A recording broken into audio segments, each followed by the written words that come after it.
Енді жиынтық бағалау жұмысының тапсырмаларын ұйымдастыруды бастайық, құрастыруды.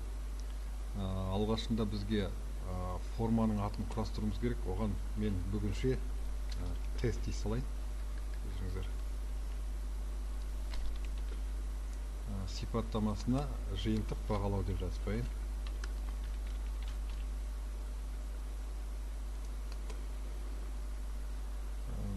Енді біздің алғашқы сұрағымыз. Мұнда тапсырманың алыну үлгісіне ең алғашқы үлгісін таңдаймыз, текст строка.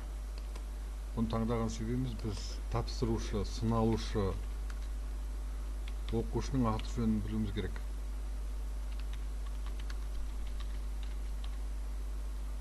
Оған сұрақтың орнына аты жөнін жазып қоямыз. Жазыңыз деп ескертіп қоямыз. Тапсырушы осы жерге аты жөнін жазып отыратын болады. Және бұны міндетті түрде қойылатын сұрақ деп белгісін орнатамыз. Обязательный вопрос. Бұл біздің алғашқы сұрағымыз ретінде кететін ұсынылатын болады. Енді келесі сұрақты қосу үшін қосу таңбасы добавить вопрос. Түсініктен басамыз. Google формада тест ұйымдастыру үшін тест тапсырудың мынандай үлгілері бар. Мысалы, ең алғашқы текст строка, біз бағанағы аты жөнін жазатын, бір ғана сөз жазады жауап ретінде. Текст абзац, яғни бұл жерде бір мәтін жазу мүмкін. Мысалы, шағын эссе тапсырма бойынша кездесіп жатса. Один из списка, яғни жауап варианттар ретінде ұсынылған 5 варианттың біреу ғана дұрыс жағдайда один из списка нүктесі қолданылады. Ал егер ұсынылған жауап варианттарының ішінде бірнешеуі дұрыс, сол дұрыс жауаптарды теріп көрсету керек болса сыналушы, онда несколько из списка осы үлгіні таңдаймыз. Раскрывающийся список ол жауап варианттары тізім ретінде ұсынылады. Төмен қарай ашылып, тізім ретінде ұсынылатын болады. Біз бүгін қолданылатымыз осы текст абзац, один из списка және соңғысы несколько из списка үлгілерімен істейтін боламыз. Алдымен один из списка көрейік. Яғни сұрақ қойылады және 5 жауап варианты ұсынылатын болады. Мысалға міне мынандай. Сұрағымыз бастайық.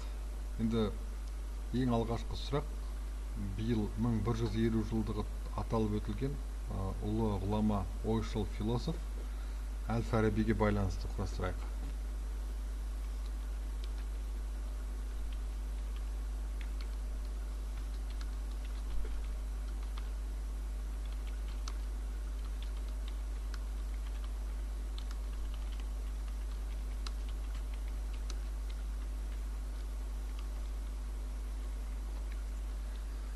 Не сұрақ? Енді жауап варианттары.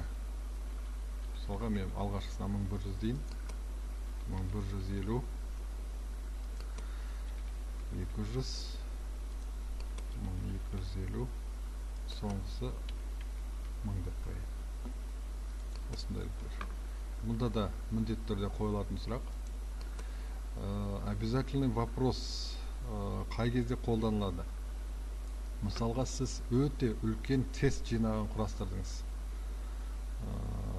Сол кезде сіз тестті баптау нүктесінде, ол мына жерде настройкада қазір бұмен де танысамыз. Сұрақтарды араластыру десеңіз, сұрақтарды араластырып құрастырып беретін болады сізге. Сол кезде обязательный вопрос деп белгіленген сұрақтар міндетті түрде ұсынылатын болады. Ал егер бұл белгіленбесе, бұл кей жағдайда кездеседі, бұл сұрақ, кей жағдайда бұл сұрақ кездеспейді сіздерге.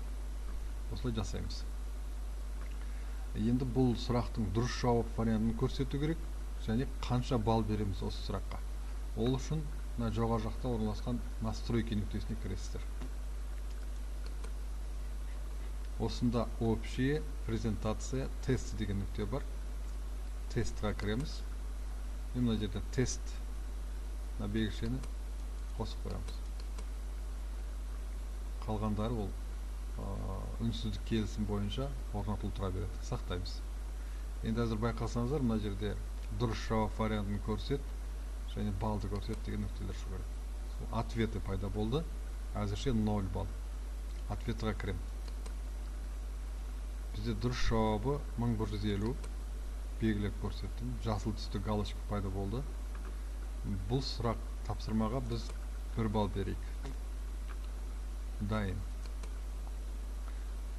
Тестіміздің жиынтық бағалау бойынша мысалға бірінші тапсырма бізге дайын болды. Енді келесі сұраққа өту үшін тағы да добавить вопрос нүктесін басамыз.